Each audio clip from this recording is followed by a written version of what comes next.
Talk with Rabbit Beaver. I'm your host, the elusive Rabbit Beaver, and today we've got something very special for each and every one of you guys coming on in about 60 seconds. Bear with me, guys. Ruthless Robert Blade is going to be here with us. Without further ado, hold on to your horses. It's going to be a good one tonight, guys.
Excellent. Joining me from Championship One Wrestling, now branded to Kevin Wrestling for some odd reason, is none other than the heavyweight champion himself of Championship One Wrestling, Mr. Robert Blade. How are you doing tonight, sir? Doing all right. How's everybody doing? Well, so far we're doing good, sir. My fans and myself have some questions for you, buddy, Mr. Robert Blade. Thank you for joining us. Thank you for taking the time out of your day. Are you ready? All right, let's get into it.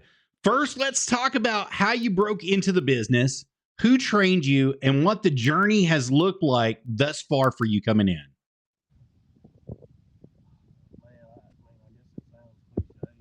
Hey, Robert, we can barely hear you. It just went out. Can you hear me now? I got you now. Yes, sir. I guess it sounds a little cliche, but I mean, it's definitely not been an easy road.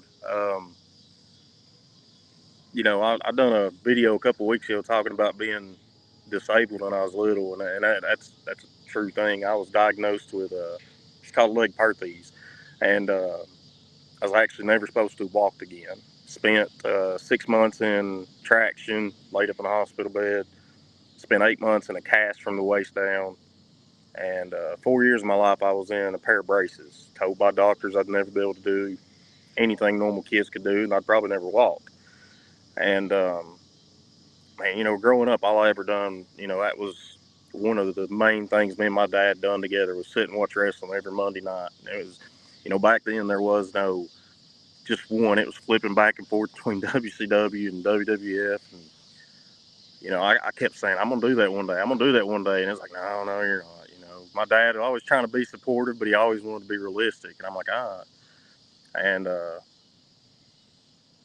2008, I started going to these shows here in Graysville where I live. They was running some shows, and I was like, man, I'd love to do that just once.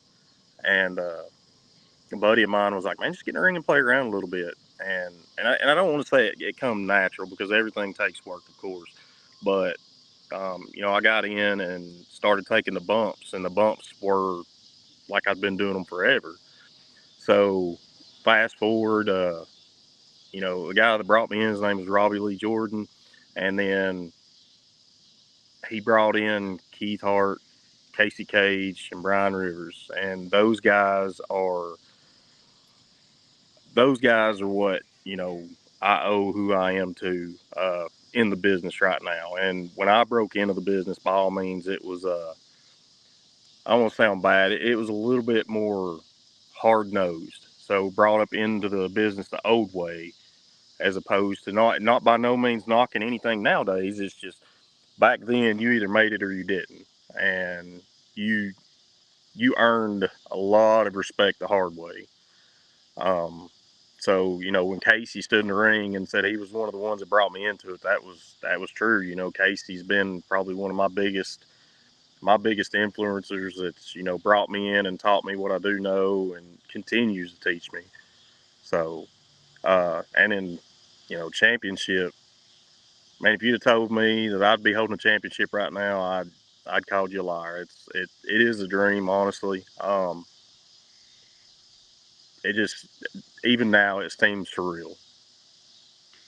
Well, you talked about Casey being one of the ones that brought you into the business.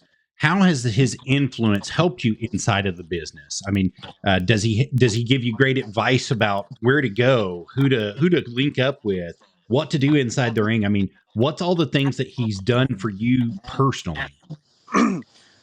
I mean, as far as what he's done for me, he's definitely, he keeps constantly trying to tune my in-ring skills. That's one thing. Like after every match, I'll tell you, I send Casey something. I'm like, hey man, what could I have done better? What could I have done different? He's never given me anything. Casey's always made me work and earn everything that I've got, which I truly appreciate. Um, but he'll give me advice. He'll be like, hey man, maybe next time try this, or hook up with this guy, or watch these matches, and it helps me become that much better every time. And it's always good to have somebody like that in your corner. Now, we noticed that you seem to be lost the last few months, trying different things to see what would stick, going all the way back to the drawing board and reinventing yourself over and over again. We know you took some time off. Can you tell us how the time you took off made you shake off the gimmicks and get back to the lean, mean, ruthless fighting machine we all know and love? Yeah, so I mean, I went through a bunch of different phases, and it was one of them things. It was more of an experimental thing. When I got in the business, the shows we were running were here in Graysville, and man, I'll tell you, probably the greatest thing in the world about Casey and Brian and Keith, all of them, man, and manager Jay West they had at the time. They could make the people hate them so much that they didn't even have to know who you were, and you were huge. They loved you just because they Right. didn't like Casey and them so much. So I was always, the fan favorite, the good guy, hometown boy, and I never really had to add. There was really no gimmicks in it. I just got to come out as me, and it was like, raise my hand and I'm cheered, and uh, so for me, when I went through all these phases, it was, I'd seen all these different people in wrestling, and that's the greatest thing about wrestling, man. Is there's such a dynamic adversity. You got high flyers, you've got powerhouses, you've got masks, you've got face paint and all that, and I wanted to experiment to see what would work. And every time I went to something, it just it didn't feel right. So I would try something else, and it wouldn't feel right. And then Casey got a hold of me one day, and he's like, as blunt as could be, he's, kid, what are you doing? Like, just trying something new. And he's like, why? And the greatest thing about the fans is they can tell when you're not being authentic. Yes, they I can can. step in that ring any day of the week, and I can be me, and they can tell I'm being me. Or I could step in that ring, and every one of those gimmicks that I tried to portray, they knew that was not me, and deep down I felt it wasn't me. So that time I took off, I spent out with Casey, and it was bringing me back to what brought me into the business, and that's just me, and that's what makes my me, I guess, special. Is I'm just me. When I step in that ring, it's me. The intensity I bring, it's authentic, it's real. When I get on the mic, it's what is literally coming from up here. It's not anything that I've had to sit and rehearse. It's not anything that I've had to sit in front of a mirror. It's what I feel, and it's in here. And that's, between Casey and the fans, that's kind of what brought me back to this. Well, recently you had many challenges, not only to win that C1W heavyweight championship, but also to retain it. In your opinion, is there anyone who has the ability to step in that ring with you and try to take it away? Oh man, they so many amazing workers and so many amazing talent. But I mean, we've seen it. It takes one slip up. It don't take much. Um, you've got people standing there just waiting in line. You got AMJ. I know right now he's wanting to become a Grand Slam champion. Probably one of the best that I've seen in C1W. Aiden Wright. That right there was a hard nosed match. I mean, that was what it was, and it there's so many people that I could sit here and say that has the ability to step in the ring and take it. The challenge they're going to have is pursuing and actually following through with taking it, because I'm Right. not going to give it up easy. I've worked my tail off to get to this point, and I'm not just going to hand it over. So if they get it, it's going to be earned. Robert, we've yet to see the Pied Piper of professional wrestling, Mr. Cameron Cox, Mr. C1W, ask or request for his rematch clause. Do you think he's taken the time to observe you and study and learn your weaknesses that you have and waiting till the time is right to request that match? You know, when I beat Cameron, it took 3-4 times by all means. And I learned every time I watched. I knew that every time I faced him, there was going to be some sneaky, sly move that he pulled to get through. But when I beat him, I seen something different in Cameron. And the Cameron you're seeing now, and the Cameron that's coming to the ring now, it's not the Cameron that was holding that belt. This is just be bluntly honest, this is a dangerous Cameron. To me, you sit here and say that I know what he's thinking and what he's doing. I don't. This is a side of Cameron that I don't think the fans have seen yet, and he's out to hurt somebody. Well, come on, Robert. We all know the Pied Piper has had your number in the past on more than one occasion to speak about. What is to stop Cameron Cox from picking your bones clean, fair and square, and taking back what some would consider rightfully his? There's one thing that I got that he don't. It's right here. And that's why I never gave up. I kept pursuing. And that's why I came out on top. Because I knew he would mess up. And I knew when it came down to the last second that he didn't have it here to keep pushing. And he's going to have to do a lot to get that title back. I'd be more than willing to give him his rematch anytime he wants. But it's not going to be easy. I understand that. I step in that ring every night expecting a challenge. You know, getting to the top's only half the battle. Staying on top, that's the hardest. And with the people waiting in line, I'm ready for any challenge that Cameron wants to try to bring. Well, Robert, earlier you mentioned being lost, feeling lost. We can tell a difference in you now, especially the way that you performed inside the ring the last couple of weeks. You seem more happier. You seem more confident. Would you consider winning over Cameron Cox the turning point and why you were able to let loose? It definitely helped. I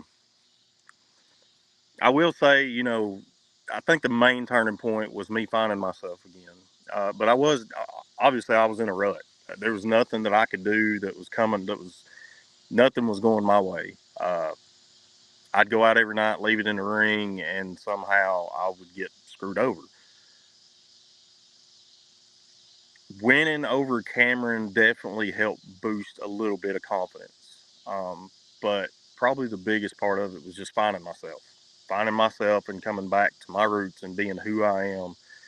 Definitely made me realize that if I go in and I step in that ring, that I've had some of the best trainers out there, that I can compete with anybody that steps in that ring.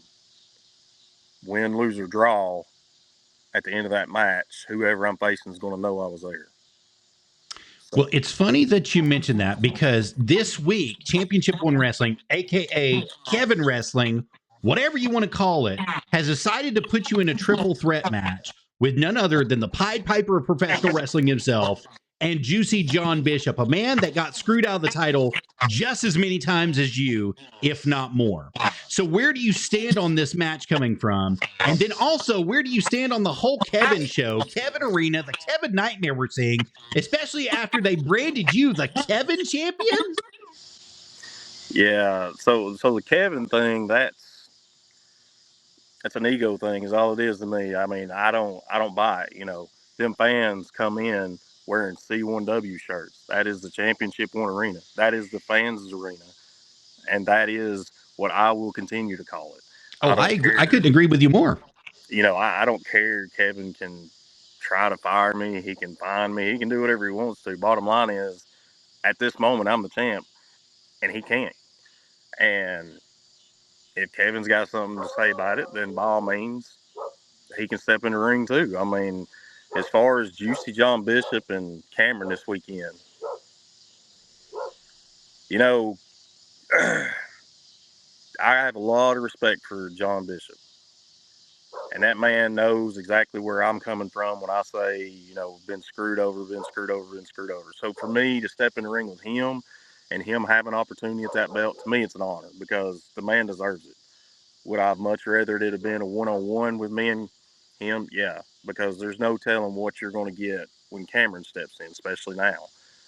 I'm kind of curious to see that myself.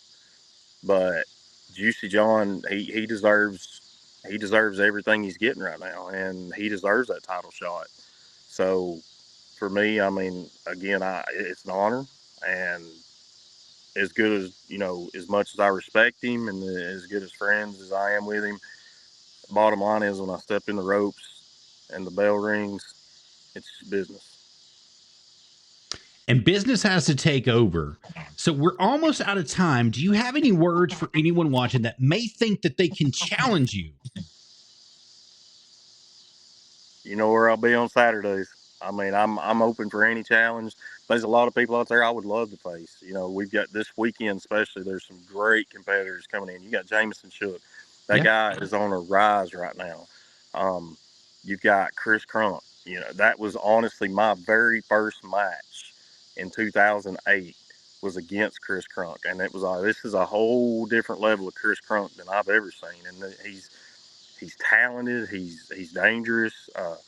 There's so many people that, if you know, I would be willing to travel and do whatever just to face some of these people. But if they want it, come get it.